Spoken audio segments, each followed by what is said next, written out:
All right, I think we are live. Hey everybody, the Future Stars Friday forecast is back. This is the follow-up edition, and I am so happy to have on the line with me Peter Eurton, trainer of Storm the Court, who won the Breeders Cup TVG Juvenile at 45 to 1 odds. How did that happen? You got me. They just gave it to me, I guess. Well, why did the horse not get the respect? I mean, if you look on paper, this horse had the credentials. I mean, if you look at it, he had that mishap, obviously, in the Del Mar Futurity where he and 8 Rings connected and both lost the jockeys. Thank God everyone was okay. But prior to that, he had won his debut. I'm looking back at his works, and back in July, he had a really fast bullet drill, 46-3 out of the gate, fastest of 99 horses. So you knew you had something.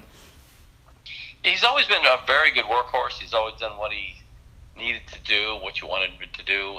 Always was great company for horses, and it seemed like he was more than just their company. It turned out to be better than anybody else. So, no, I don't know why he was 45 to 1, but I guess getting beat 6-7 lengths in the American Pharoah wasn't enough to get the odds down. I don't know. I can't figure it, but yeah. I'm all good with it. Well, I would hope so. I mean, in addition to being the trainer, there's no reason why you can't put a bet down on your horse. So, and also here's the other thing: you got him for the connections got him for his steal, pretty much. I mean, $60,000 as a 2-year-old, and now he's made over $1 million. That was so ironic that day. I remember at Moret, Farrell buys all the horses for X-Line. She's amazing. And she called me and Ryan saying that there's a colt in the back ring I like a lot. I forgot to mention him to you. So we went back there. We liked what he looked like. We watched his video, and we got him for 60. It was just it was a pretty good day. Well, yeah, you got to love it. The horses now had 4 starts, 2 wins, and a third. And again, the only time he's not been on the board is when he lost the jockey in the Del Mar Futurity, Flavian. Now, he got an 87 buyer figure in the Breeders' Cup Juvenile. It's a career best. And he did it in basically gate-to-wire fashion. And this was the addition with the addition of blinkers. How were your expectations met with the addition of those blinkers? Well, Flavian, I got to give it to him credit because he realized in the American Pharoah that the race prior to that took a little bit of his focus away. It got him a little bit gun shy. Oh.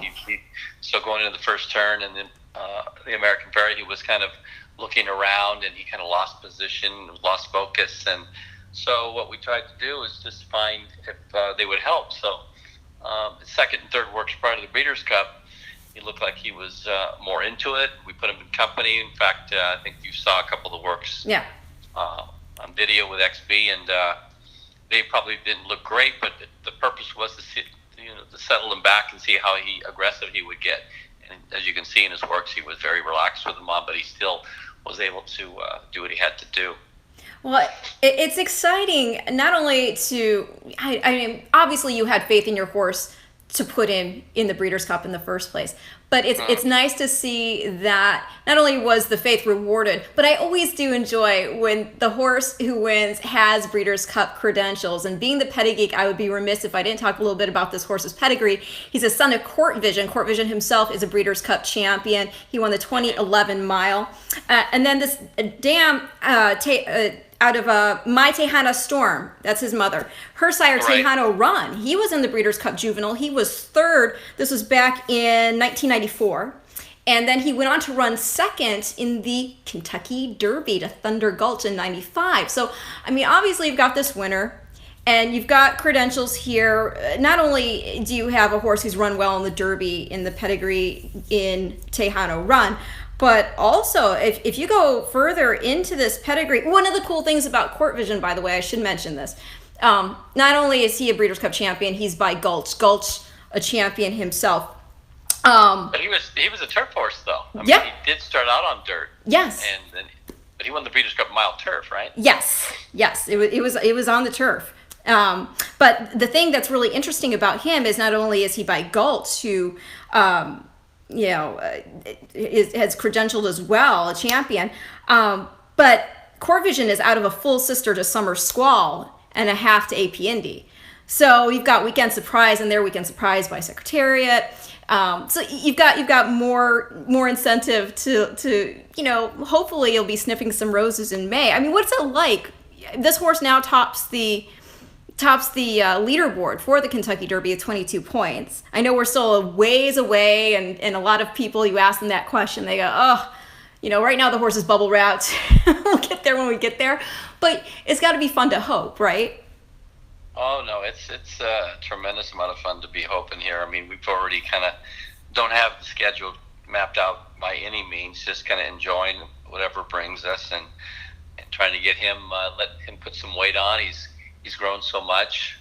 Yes. Over the last 4 months, he's got to be 16-1, but he's not a real thick horse, which is quite beneficial at times, I think. But he's got a lot of scope about him, and he's very quick, and that's how he was able to win. He utilized his speed. I think maybe Bob's horse, 8 Rings, probably used himself a lot, maybe. Yeah. What did you make of him not firing? Is that what you what did you make of him not firing 8 Rings?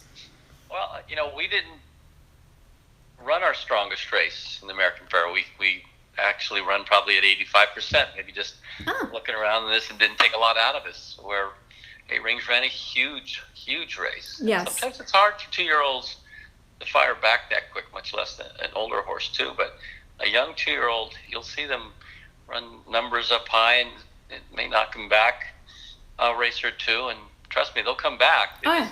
It's all timing, and we got fortunate. The timing was ours. Well, he's not a bad horse either, but no, of course not. But I mean, this is a pedigree. Going back to the genetics here, and what you're talking about, how he's growing and filling out, it does reflect a horse that will get better as a 3-year-old. Continue to mature.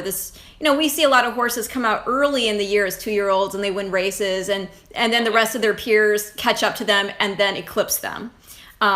This is a type of horse that showed talent early on just because he has that ability, and it looks like a horse that will carry that through into his 3-year-old season. Even more credentials for the Kentucky Derby, for example. Storm the Court's second dam, his grandmother, for the layman's out there, is the grandmother's by a horse named Settlement Day, and a lot of people might not be familiar with this horse. But Settlement Day himself is a son of Buck Passer, a Hall of Famer. And then out of Lovely Morning. And Lovely Morning is a daughter of 1955's Kentucky Derby champ Swaps. And then furthermore, Lovely Morning herself, she is out of Misty Morn. And then this makes her half-sister to a couple 2-year-old champions in Bold Lad and Successor. So you've got a lot of nice pedigree there. And then on top of it, your colt's great-grandmother, Sarah's Hope, is by 1972's Kentucky Derby champ and Hall of Famer Riva Ridge. And then great-granny is by English Triple Crown champion Nijinsky. So you got a nice balance of horses that could carry speed, horses that do well over time and distance. And so that's got to be exciting from that perspective. Now, what was your first impression of this horse after his first race? Because obviously, like you said, you always liked the way he looked.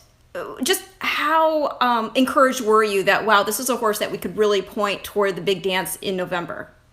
Well, what really I like and love about him is his heart. I mean, if you watch his first race, they took 3 shots at him, and on paper it looked like it was a really tough race. And there was Garth, right? Mandela horse took a good run at us in the turn. There was an early horse that took a run at us, and then that set it up apparently for the big favorite, Garth. I think his name was Garth. Yes, Garth. That was like the other Baffert horse that, if I recall, I think that Bob had said that Garth was giving. It looked like he might have been the star of the stable at the time, if I remember right. I don't want to misquote him, but there were definitely hopes for that horse to be big time. Yeah, and for him to come up to us at the 3/16, it looked like it was all over. And I just said, no, just kind of pulled away. And that's what showed me he had so much heart about him first time out to take shots at him. And when I saw him on the lead in the Breeders' Cup, I just kind of was thinking back. Because, God, he's if they leave him alone, he's going to fight. Yeah.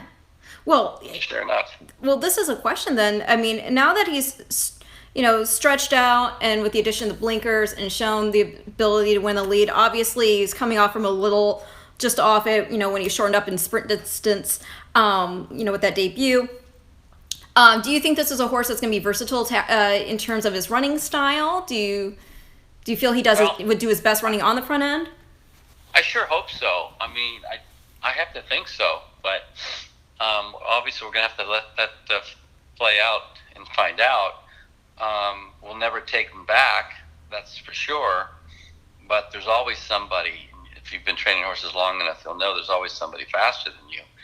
And but we're going to use that as his weapon, because it is, and go from there. But I sure hope he can track a horse if he has to, and I think he will. It's just a question of learning, and if we constantly show that to him in the mornings, I think he'll get it in the afternoons too. Well, it's definitely exciting, and if they have a good mind, that's winning a good portion of the battle, because Oh, he does have a good mind. He's very smart.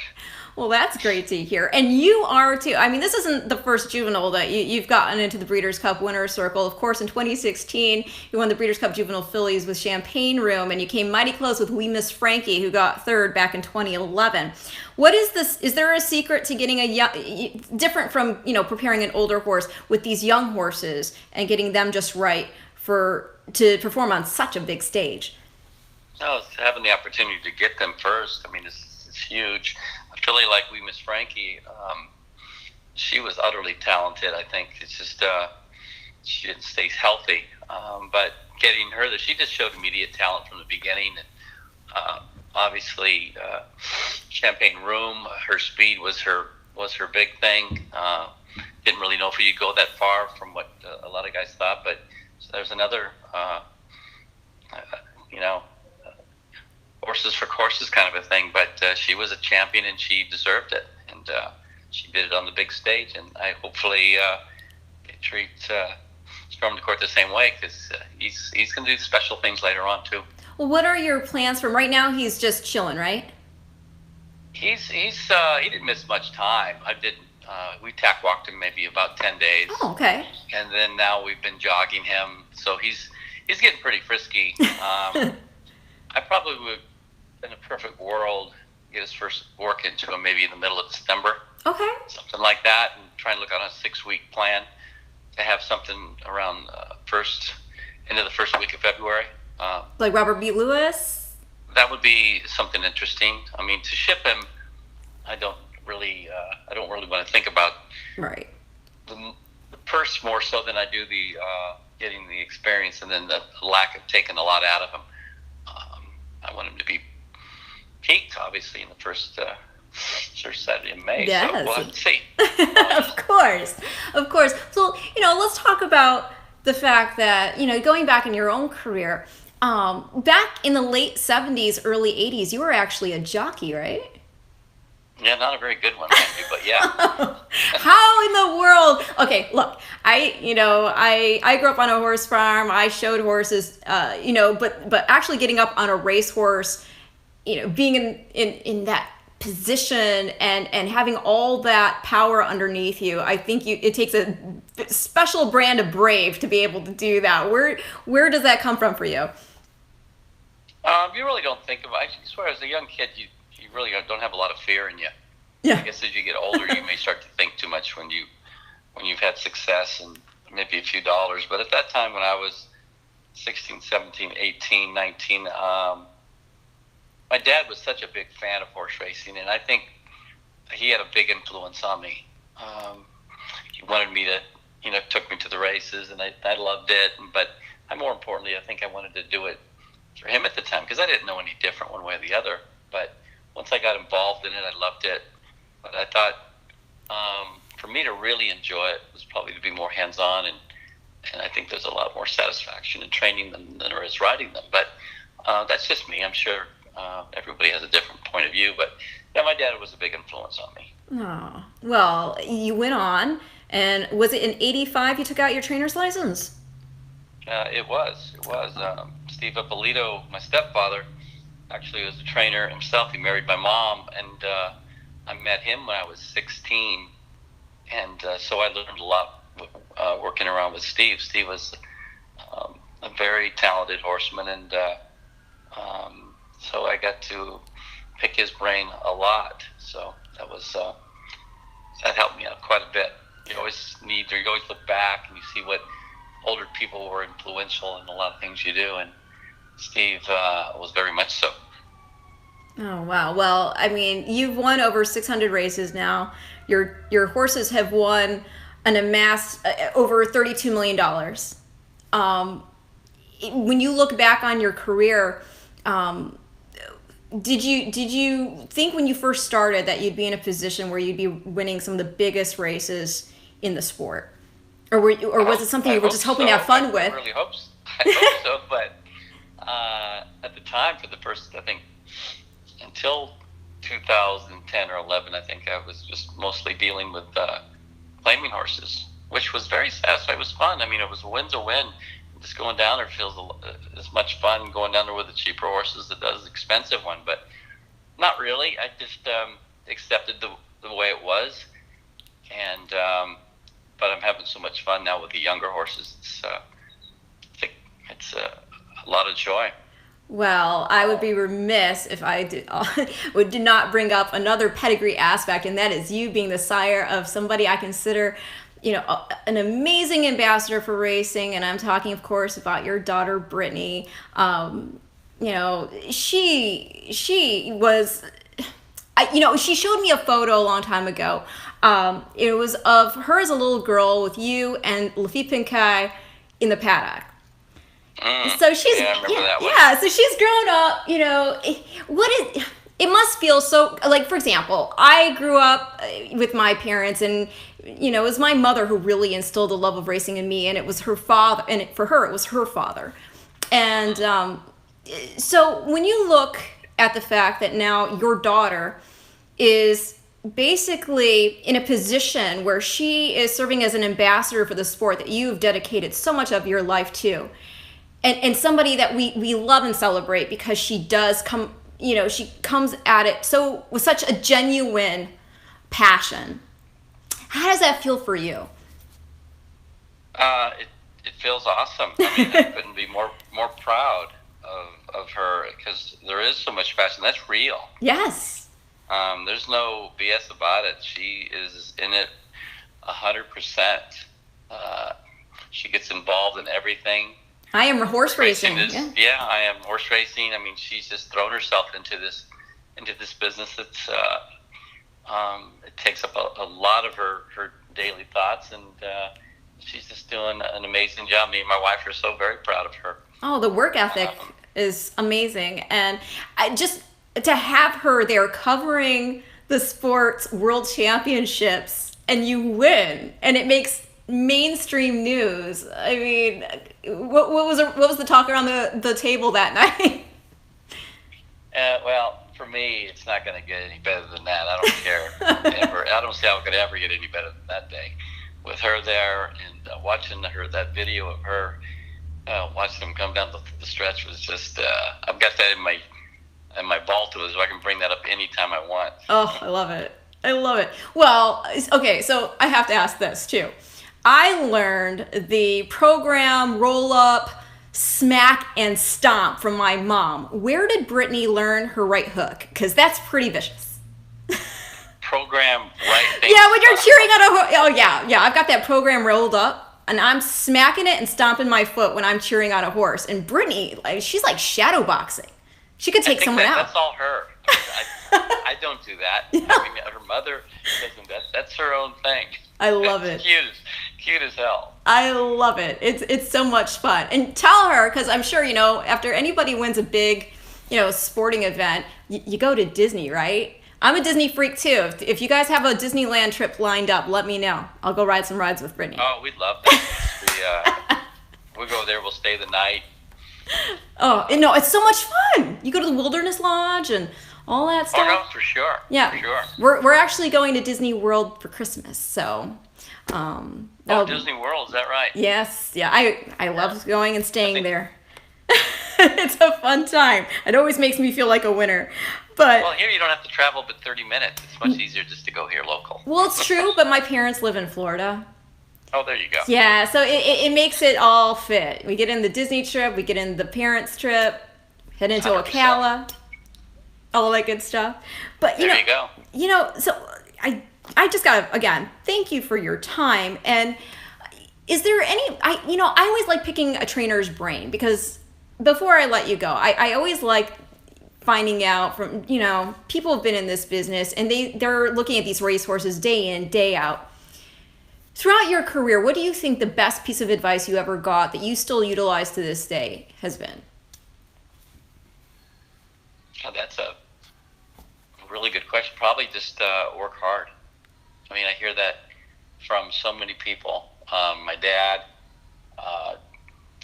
be honest, because once you tell the truth all the time, you never have to worry about what you said. But I don't know, just work hard and hopefully it'll pay you back. But Wow. I can't think of anything other than that. But I've just been very fortunate to work for the people I work for. Sharon Alicia has been awesome. She's just crazy good. Josie Agley has been great. And working for Lee and Susan Searing, that's just been awesome. And then the X-Lines, they're just excellent, and Border, just great people to work for. So I've just been lucky. I mean, I think there's a lot of guys that work as hard as I do, if not harder. And I'm just pretty doggone fortunate. Well, we're seeing the results of that hard work and how your horses are performing and the ethic that you've passed along in your daughter, and just how it's really, not to play favorites or anything, but it was really cool to see somebody win the race, and we have personal ties to them. So congratulations again on the win. Thank you so much. With Storm the Court in the Breeders Cup TVG Juvenile. We're going to be looking forward to what he does on the Derby Trail heading into the first Saturday in May. Should he win, he will be only the third horse to complete the Breeders' Cup Juvenile Kentucky Derby Double. The first two horses to do it, Street Sense and Nyquist. So no reason you can't follow suit. No, not at all. Thank you so much for your time, Peter. And please tell Brittany I said hello. Thank you, Ren. Appreciate it. Appreciate you. Bye. Take care. Bye. And this has been your Future Stars Friday forecast follow-up. We'll see you next time.